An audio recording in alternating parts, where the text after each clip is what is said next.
ఇకపై మీకు ఇష్టమైన ఫేవరెట్ సీరియల్స్ యొక్క ఫుల్ ఎపిసోడ్స్ యూట్యూబ్లో అందుబాటులో ఉండవు. కేవలం సన్నెక్స్లో మాత్రమే ఫ్రీగా చూడొచ్చు.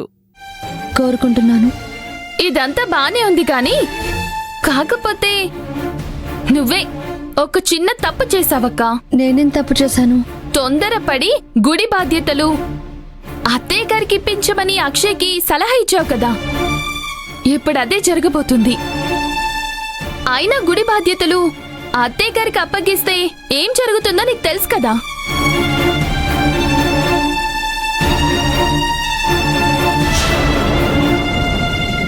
మరి అన్ని తెలిసి కూడా అక్షయ్కి ఎందుకు సలహా ఇచ్చావు? శ్రీవారు ఏమైంది? అత్తయ్య గారి గురించి ఏమైనా తెలిసిందా? తెలియలేదు బంగారం, కానీ లాయర్ గారు ఇంటికి వస్తున్నారు. ఆయన వస్తే డాక్యుమెంట్స్ని పిన్ని పేరు మీదకి మార్చేస్తారు. అక్షయ్, లాయర్ గారు వచ్చారా?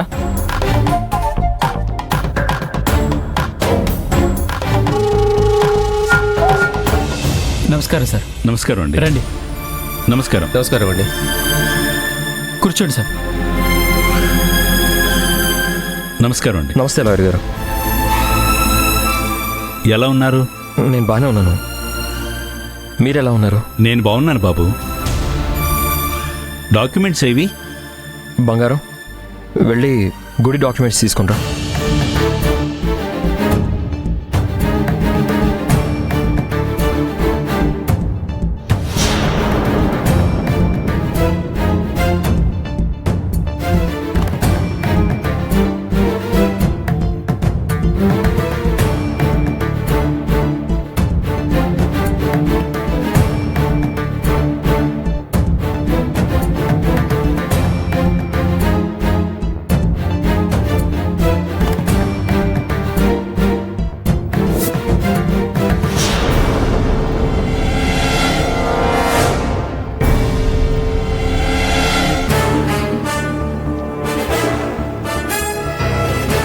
అక్షయ్ బాబు, మీతో పర్సనల్గా మాట్లాడాలి.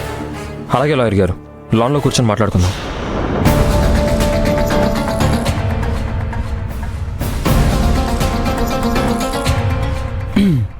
గుడి బాధ్యతలు మళ్ళీ అత్తయ్య గారి చేతుల్లోకి వెళ్తున్నాయని బాధపడుతున్నావా శ్రావణి? సలహా ఇచ్చిందే మా అక్క అయితే తనకెందుకు బాధగా ఉంటుంది? విశ్వ ఇంద్రాణి అత్తయ్య కన్న కొడుకంటే నేను నమ్మలేకపోతున్నా నాన్న. ఇంద్రాణి తన నోటితోనే సత్యం చెప్పింది. నమ్మకపోతే ఎలాగమ్మా? పాపం అక్షయ్ వాళ్ళని గుడ్డిగా నమ్మించి మోసం చేస్తుంది నాన్న. ఆ ఇంద్రానికి తెలిసిన పని అదొక్కటే కదమ్మా. తన ఈ స్థానంలోకి రావడానికి ఎంతో మందిని బలి తీసుకుంది. ఇంద్రాణి ఆంటీయే తన కన్న తల్లి అని విశ్వకైనా తెలుసా నాన్న?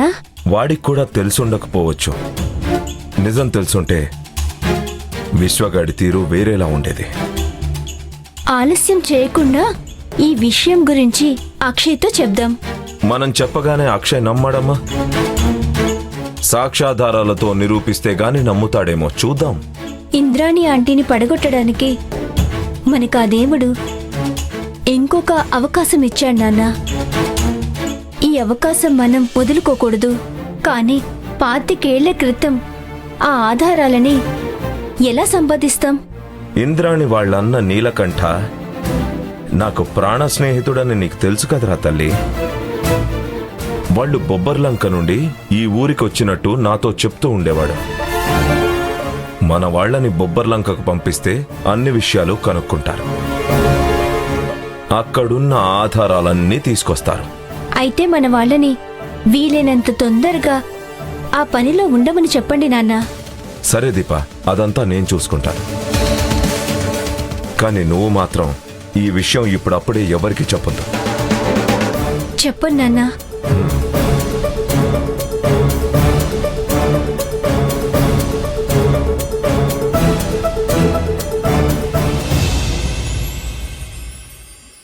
చెప్పండి లాయర్ గారు, ఏదో మాట్లాడాలన్నారు.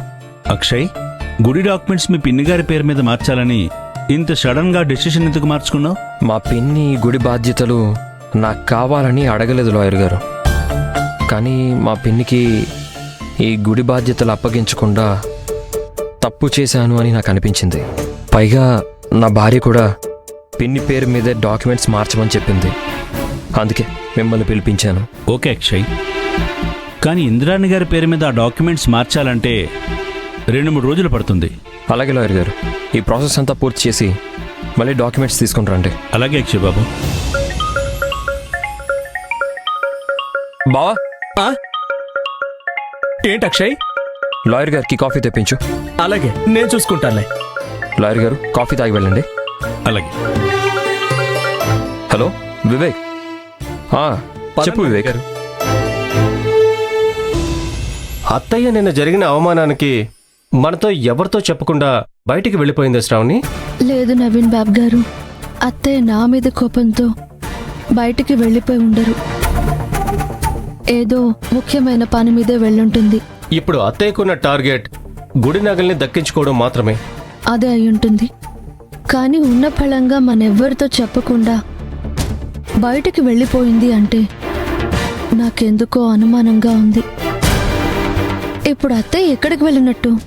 అత్తయ్యకి ఎవరి మీదైనా కోపం ఉంటే వాళ్ళ మీద రివెంజ్ తీర్చుకుంటుంది గాని చెప్పా పెట్టకుండా అయితే వెళ్ళిపోదు. నాకున్న డౌట్ ఏంటంటే అత్తయ్య మీద ఎవరో అటాక్ చేయాలని చూస్తున్నారు కదా, అతనెవరో తెలుసుకోవడానికి వెళ్ళిందా అని నేను అనుకుంటున్నాను. అతని గురించి పట్టించుకోవట్లేదు. ఆవిడ మనసులో ఉన్న ఒకే ఒక్క లక్ష్యం గుడి నగల్ని దక్కించుకోవడం మాత్రమే. దానికోసమే ఈ కొత్త నాటకం మొదలు పెట్టిందని నాకు అనిపిస్తోంది నవీన్ బాబు గారు. అత్తయ్య ఫీల్ అయి వెళ్ళిపోయిందన్న బాధతో అక్షయ్ అత్తయ్యకి గుడి బాధ్యతలు అప్పగించాలని రాంగ్ డెసిషన్ తీసుకుంటున్నాడు. అదే కానీ జరిగితే అత్తయ్యని మనం ఆపలేం. నీకన్నీ తెలుసు కూడా అత్తయ్యకి గుడి బాధ్యతలు అప్పగించమని వాడికి నువ్వెందుకు సలహా ఇచ్చావు శ్రావణి? ఆయన కంగారు చూసి ఏం చేయాలో నాకు తెలియలేదు నవీన్ బాబు గారు. అందుకే అలా చెప్పాల్సి వచ్చింది. ఇప్పుడు మనకిది పెద్ద సమస్యగా మారబోతుంది శ్రావణి. ఆవిడ గుడి బాధ్యతలు తీసుకుంటే నగల్ని ఎలా కాపాడాలో కూడా తెలియట్లేదు. మీరేం టెన్షన్ పడకండి నవీన్ బాబు గారు. ఆ అమ్మవారు మనకు అండగా ఉన్నారు. నగలు అత్తయ్య చేతికి వెళ్లకుండా ఆవిడే కాపాడుతుంది. మన ప్రయత్నం మనం చేద్దాం. సరే శ్రావణి, నేను ఇప్పుడే వస్తాను.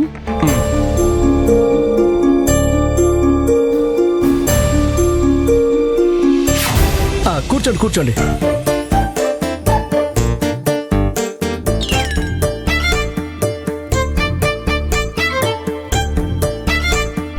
లాయర్ గారు, మీకు కాఫీతో పాటు స్నాక్స్ ఏమైనా తెప్పించమంటారా? కాఫీ చాలు. అయితే ఉండండి లాయర్ గారు, మా ఇంట్లో ఉన్న అన్నపూర్ణమ్మ గారికి చెప్పి స్ట్రాంగ్ కాఫీ పెట్టిస్తాను. అత్తయ్య, అన్నపూర్ణమ్మ గారు. ఏంటి సత్తిపండు? లాయర్ గారికి ఒక కాఫీ తీసుకురండి. అలాగే.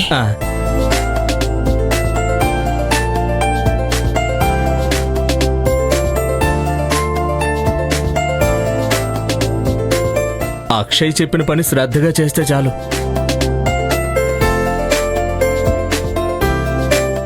కాఫీ తీసుకోండి.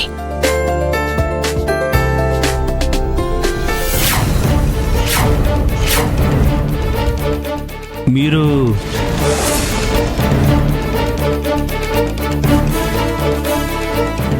లాయర్ విశ్వనాథం గారు నన్ను గుర్తుపట్టినట్టున్నారు. ఇప్పుడేం చేయాలి? మీరు ఇంటి యజమాని త్రివేణమ్మ గారు కదూ?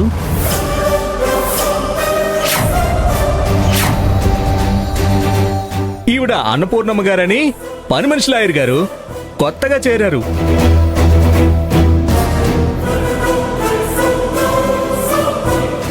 అవునండి, నేను పని మనిషిని. ఆగండమ్మా.